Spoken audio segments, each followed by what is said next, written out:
Bet-Seber Seëningsvideos vir Prinsessies wat in bedienings staan. Week 1. About a boy. Ek het nou onlangs weer eens hierdie fliek so baie geniet, maar mag ons ook soos die klein seuntjie die sleutels gekry na Hugh Grant se hart om die mure van isolasie af te breek rondom Hugh Grant se hart. Mag ons ook hierdie superhero power aanleer om die mure af te breek rondom mense se harte, ons geliefdes. Mag God vir ons die nuwe tools gee hierdie jaar om werklik deur daardie aaklige mure rondom mense se harte te werk. No man is an island. Are you ready for this? As you'll ever be. Okay, let's do it. Let's play. Who wants to be a millionaire? Who wrote the phrase, "No man is an island"? John Donne, John Milton, John F. Kennedy, John Bon Jovi. John Bon Jovi, too easy. And, if I may say so, a complete load of bombs.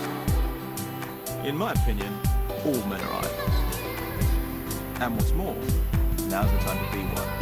This is an island age. 100 years ago, for instance, you had to depend on other people. No one had TV or CDs or DVDs or videos or home espresso makers. As a matter of fact, they didn't have anything cool. Whereas now, you see, you can make yourself a little island paradise. With the right supplies and, more importantly, the right attitude, you can be sun-drenched, tropical, a magnet for young Swedish tourists.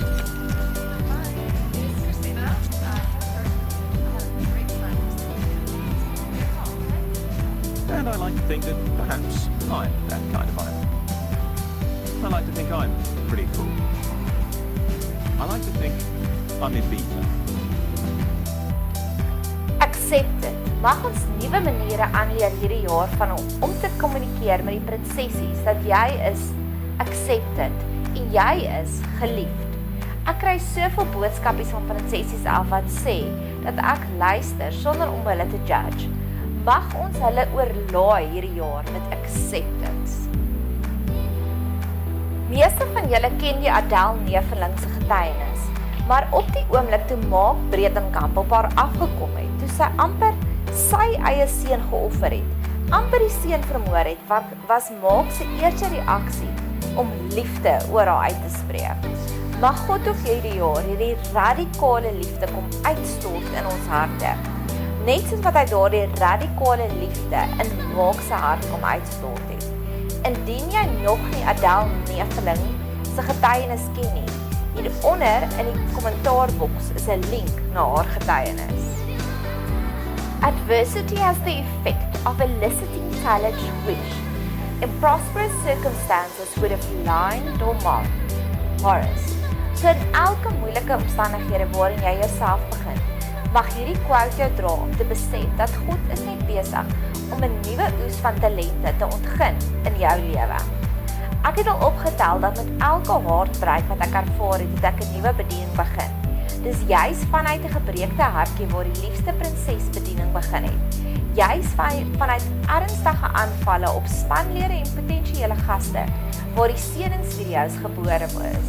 So word 'n Indiana Jones om jou talente te gaan skattejag vanuit elke storm waardeur jy suksesvol deurgewerk het. I state, a person who has a refined, deep sensitivity toward the beauties of art or nature. Mag God jou oë opnuut aanraak sodat jy die skoonheid, die mooiheid en alles raak sien. Mag jy 'n meestersgraad bereik om 'n esteet te raak.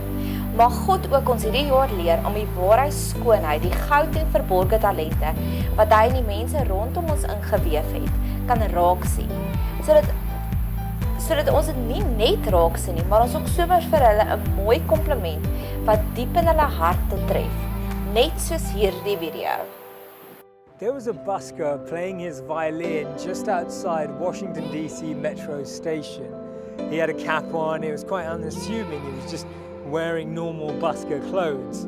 He was playing one of the most expensive violins ever and some of the most beautifully composed music from the most talented artists and talented composers.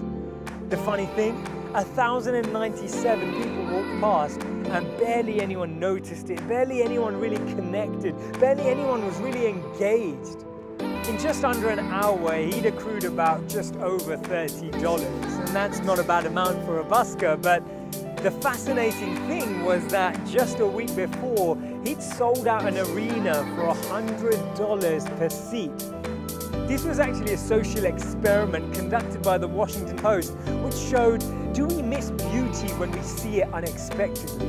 Are we not able to observe beauty, observe talent? Is it that we miss the most amazing things in the world just because we don't see them on television, or they're not presented to us in a certain format or in a certain package or in a certain box?